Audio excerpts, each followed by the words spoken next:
Hola, ¿qué tal? Espero que estén muy bien.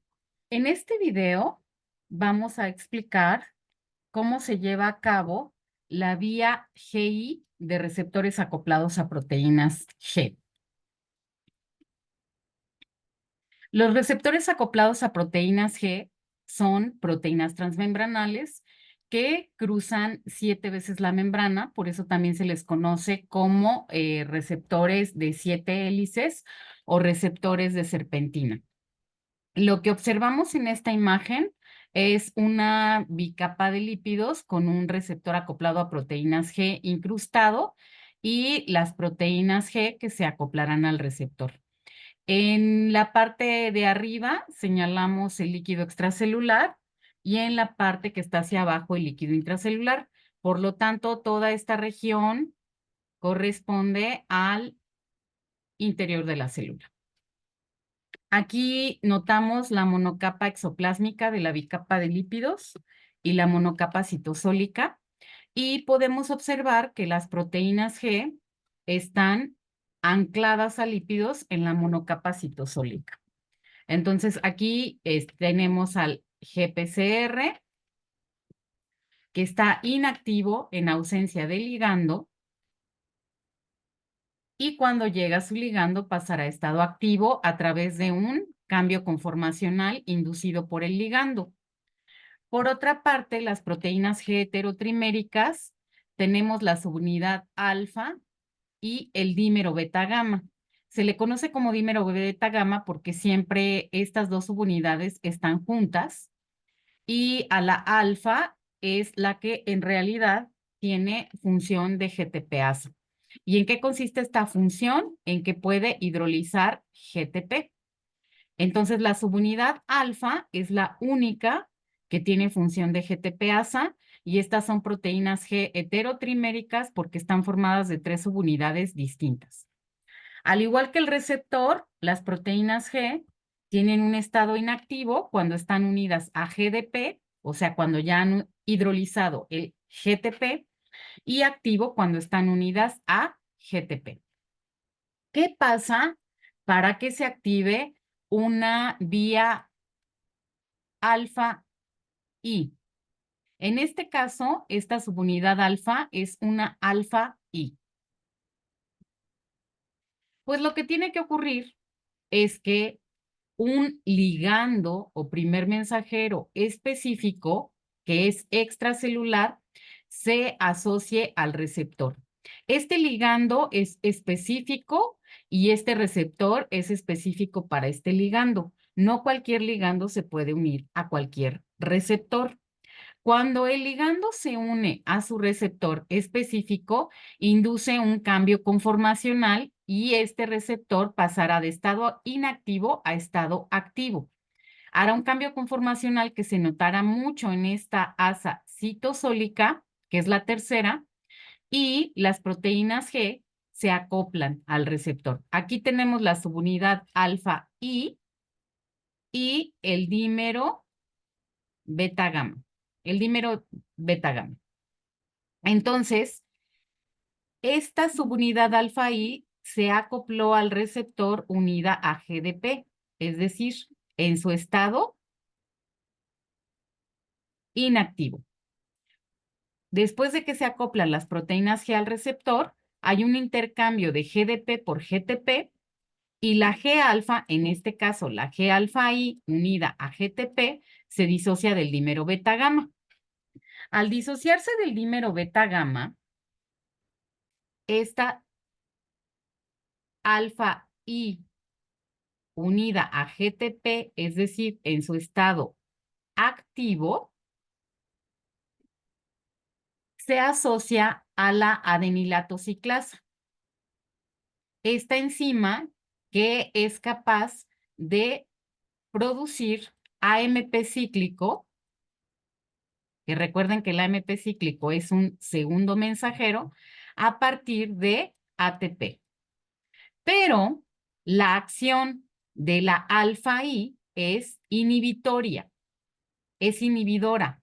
Entonces, lo que hace la alfa I al unirse a la adenilatociclasa es que la adenilatociclasa ya no realice su función. Por lo tanto, ya no va a transformar el ATP en AMP cíclico. Y este AMP cíclico ya no se unirá a las subunidades reguladoras de pKa para dejar libres las catalíticas. Por lo tanto, disminuiría la actividad de la proteincinasa A. Para que esto quede más claro, primero habría que ver el video de la vía GS, que esto es lo que pasa en la vía GS. Entonces, la acción de la G-alfa I es inhibir a la adenilato ciclasa y ya no se produciría AMP cíclico a partir de ATP. Pero en esta vía GI hay otra cosa importante. En la mayoría de las vías GS no se menciona qué es lo que hace el dímero beta gamma, pero en esta vía sí es muy importante decir qué hace el dímero beta gamma. Lo que hace el dímero beta gamma es actuar sobre unos canales que se llaman KIR. KIR es rectificador entrante, es un canal para potasio. En esta imagen vemos una bicapa de lípidos con estos canales incrustados en la membrana y en esta parte de la izquierda vemos que el canal está cerrado. Por aquí no puede fluir potasio, pero cuando el dímero beta gamma ya liberado de la subunidad G alfa I se asocia a estos canales, lo que ocurre es que pasan a estado abierto y al estar en estado abierto hay flujo de potasio hacia el exterior de la célula. Entonces, la acción del dímero beta gamma es asociarse a canales iónicos de potasio y abrirlos para causar hiperpolarización. Si resumimos la vía GI de GPCRs, entonces tenemos lo siguiente. Aquí tenemos un receptor en estado inactivo porque está en ausencia de ligando. Aquí están las proteínas G heterotriméricas, pero esto es una G-alfa I. G-alfa I asociada con un dímero beta gamma. Llega el ligando y activa el receptor porque hace un cambio conformacional en él, induce un cambio conformacional en él. Entonces el receptor pasa a estar a estado activo. Ese estado activo del receptor es una señal para que se acoplen las proteínas G heterotriméricas. Aquí va la subunidad alfa I, que recuerden que es la única que tiene función de GTPasa, y aquí está el dímero beta gamma. Al unirse, están unidos a GDP, o sea, estarían en estado inactivo. Pero al unirse al receptor, se intercambia el GDP por GTP, se activa la subunidad alfa I y se disocia del dímero beta gamma. La subunidad alfa I se asocia con la adenilato ciclasa y detiene su función. ¿Por qué? ¿De dónde viene I? De inhibitory. Es una vía inhibitoria. ¿Inhibitoria de quién? De esta enzima transmembranal que es la adenilato ciclasa. Entonces, la adenilato ciclasa inhibida ya no podría transformar el ATP en AMP cíclico. Disminuirían los niveles de AMP cíclico y también disminuiría la actividad de pKa, porque el AMP cíclico activa a pKa. Por otra parte, una parte muy importante de esta vía es que el dímero beta gamma, que ya se disoció de la subunidad alfa I, se asocia a canales de potasio que se conocen como KIR. Al asociarse a ellos, los induce su apertura y el canal deja salir potasio a favor de su gradiente y esto ocasiona una hiperpolarización en la célula. ¿Qué ligandos activan vías GI? Pues tenemos hormonas inhibidoras hipotalámicas, como por ejemplo la hormona inhibidora de la hormona del crecimiento.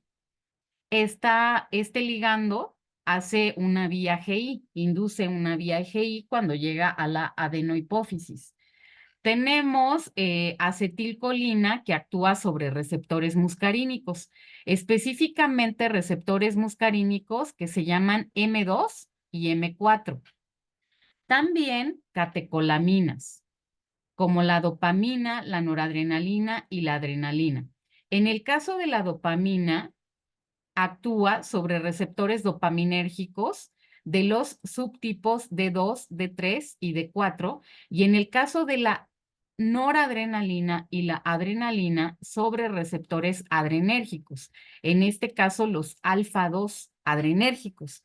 De manera muy importante, también tenemos un ligando que se llama GABA, es un neurotransmisor, el principal neurotransmisor inhibidor a nivel del sistema nervioso central, que es ácido gamma aminobutírico, que actúa sobre sus receptores de tipo GABA-B, y opioides endógenos, que también son ligandos para receptores que hacen vías GI.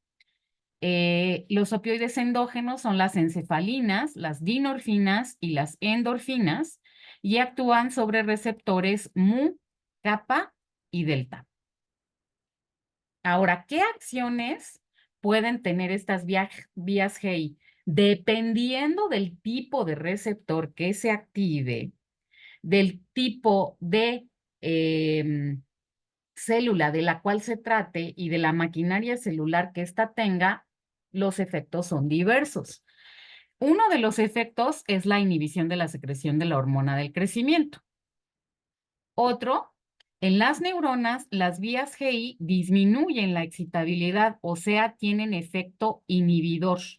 Es más difícil que se generen potenciales de acción en una neurona cuando se realizan vías GI, cuando llegan ligandos que activan receptores que hacen vías GI. En el músculo cardíaco, particularmente, hay que decirlo, cuando la acetilcolina actúa sobre receptores M2, o sea, muscarínicos de tipo 2, hay un efecto cronotrópico negativo. ¿Eso qué quiere decir? Que disminuye la frecuencia cardíaca. De manera clínica, a esto se le conoce como bradicardia. Crono está relacionado con el tiempo, es un prefijo para designar tiempo.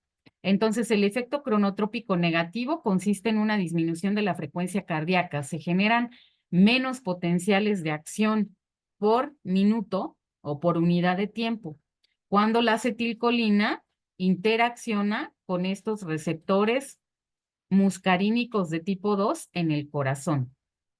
Y en el músculo liso, en términos generales, la acción de las vías GI es producir contracción.